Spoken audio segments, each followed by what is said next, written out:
What's going on, Guardians? Your boy Sly here, and welcome back to another Destiny video, my compadres. Now, I get a lot of questions about Destiny, and one really stood out to me the other day. Now, it wasn't what I was most excited for about Rise of Iron, but instead, what was I the least excited for? And that kind of flipped things around for me. That's usually a question I don't get very often. Now, if there's a dictionary picture of a Destiny nerd, I would be it, guys. I love this game and everything it entails. So don't take any of these things negatively. It's just what I am totally not excited to see in Destiny Year 3. So before we begin, we're creeping ever closer to the 20th of April, and if you don't have the cash to play Rise of Iron, I'm holding a giveaway right now where you can win the console currency you need to pre-order it. Click this link right here and follow the instructions on that video. I'll also have a link in the description box below so you can click on it there if you don't have annotations turned on. Entries and a winner will be chosen September 16th, so make sure you guys enter soon. Alright, so let's do this, guys. Here are the top 4 things I am not excited for in Destiny Rise of Iron. First up, it's on everyone's mind, and that is vault space.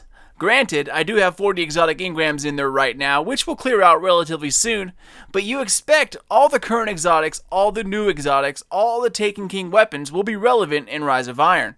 Plus, all new Year 3 weapons, bringing back a bunch from Year 1 like all the legendaries, every class item ever created besides raid items. So where is that all going to fit in my vault, guys? Is it going to fit? Absolutely not. I'm desperately hoping that they make a day 1 patch with, like, a little jack-in-the-box popping out saying, "Surprise, more vault space."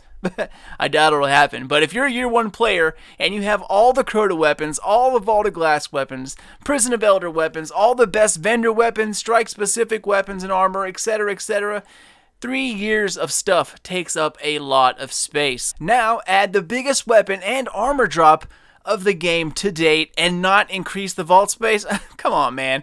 I'd be happy if you took away a page from the general section and the armor section and then transferred it to weapons. Done. That would be it. Totally happy. But that's something that's not going to happen. So anyway, something's got to be done. We'll have to wait and see. Next up, number 2, progression. MMOs, guys, whether it's the World of Warcraft, Destiny, Final Fantasy, Heavensward, all MMOs have different characters. And playing the same story on a different character is fun because it's an entirely new experience. Same story, but using a different character breathes new life into it and shows which class works best against, what new type of enemy that they push out. I made all 3 classes in Destiny so I could play the campaign 3 different times in 3 different ways. Well, not anymore, guys. According to Bungie, once you complete your record book in Rise of Iron, it finishes across all of your characters and all the loot drops at once to everyone. So for instance, I main a Warlock. Once I complete the first few quests and I start getting my Iron Lord's armor to drop, every other character will have those quests completed as well, along with their class-specific armor. So if I complete it all on my Warlock and then finish the book, it will be finished on my Titan as well as my Hunter. No going back. Guys, this isn't why I made 3 characters. Not only does this shorten the longevity of Rise of Iron by a huge amount, ultimately pushing up the endgame even faster, and that's not what I like to see. This is the last DLC for Destiny, y'all, and the next stop is Destiny 2. If everything is completed and over with, we're already going to be at the endgame within the first 4 to 5 days. That is not something to be excited about. Now, granted, some out there may benefit from it, but if I was worried I didn't have enough time, I wouldn't have made enough character. Even a simple opt-in or opt-out option would completely satisfy me. But so far, I don't think that's going to happen.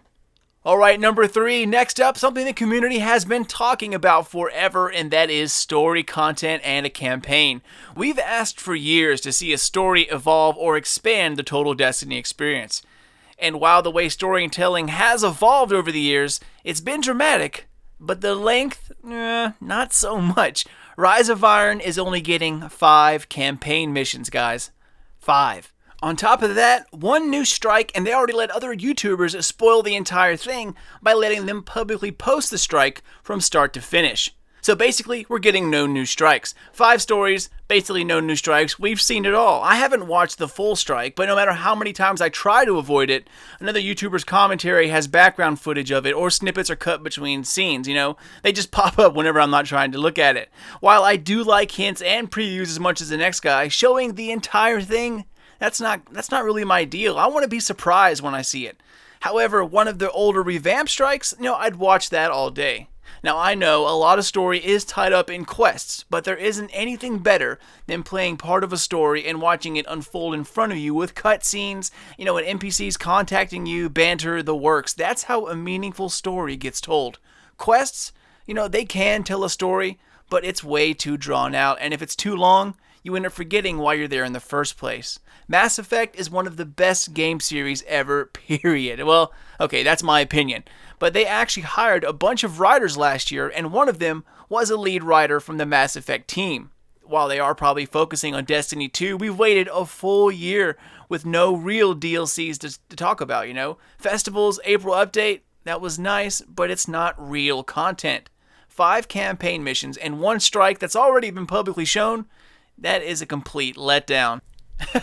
Alright, y'all, the last thing, and some of you out there might absolutely hate me for saying this, but hopefully my Year 1 brothers and sisters will back me up on this, and are you ready for it? 3 of coins, exotics in general. I honestly can't imagine me getting hooked on Destiny and still playing this game if it wasn't for the exotic drops of Year 1. Every week, raid loot and exotics. You had to do the Nightfall, and Xur was an absolute saint. Every week, it was exciting because you never knew what you were going to get, if anything at all. And you know what? That's okay because it'll keep me playing. When is the last time any of you out there stood up and screamed for getting an exotic to drop? Most of you out there are probably laughing right now because that seems ridiculous. I mean, who gets up and gets excited for exotic drops? Nobody anymore. But a little over a year ago, that was about 5 million people. Look up Gjallarhorn exotic drop reaction videos, Icebreaker exotic drop reaction videos. I mean, even when Xur sold the Gjallarhorn back in Year 1, it was the #1 trending tweet in the world for almost the entire day Friday. Hard Light, The Last Word, they were all special, and you can remember where each weapon came from. Now they flood the market, and it's harder to get an LDR legendary than it is to get an exotic. Exotics dropping not only grew you closer to the people who helped you get them, but it also kept you in the game. Only fools didn't do the Nightfall back in Year 1, and we used to do Crota's End and the Vault of Glass just for the exotic drops alone, or at least just for the chance to get an exotic drop. Now instead of joy, you end up deciding which character to break the exotic down on, so you'll have an extra shard on that inventory. I'm not saying 3 of coins has to go, but it changed the game, and not for the better. Recently I was asked by a friend of mine how he acquired exotics in Year 1 without 3 of coins. That kind of blew me away, honestly. I mean, certain exotic have quests, which is awesome. Everyone gets a good gun, but that elusive OP beast is something that every Year 1 player still longs for. There's no feeling like getting that elusive exotic to drop for the first time, and I'm kind of sad to see that a lot of players in Year 2 missed out on that opportunity. That is what Destiny was really about back then. Beating the raid and grinding for exotics. Maybe Destiny 2 will be different, but first things first, guys, come on, fix the stories, then exotics. We'll move on from there. Alright, y'all, but that's it. That is my top 4 list of what I am not looking forward to in Rise of Iron. Actually, it's kind of weird to say, but anyway, am I looking forward to playing Rise of Iron? Abso-freaking-lutely, guys. Are you kidding me? I've been waiting for this moment for like 12 months, and I wouldn't miss it for the world. But those are the things that stand out as a teeth grinder for me. But let me know what you're not excited for. I mean, if anything, maybe Rise of Iron is a perfect jewel example of what Destiny 2 should be like. Leave your comments below because I'm sure there are a few different things out there that I'm either forgetting or stuff that I haven't even thought of. As always, guys, it is an absolute pleasure, Guardians. If you want to stay up to date on everything Destiny, Division, or Rise of Iron, follow me on Twitter at SlyNation. It's the best place to hear breaking news coming out of our favorite games or new vids coming out of my channel. It's an honor that out of all the creators out there, you guys watch me. Couldn't do this without you all, and until next time, peeps, this is your boy Sly.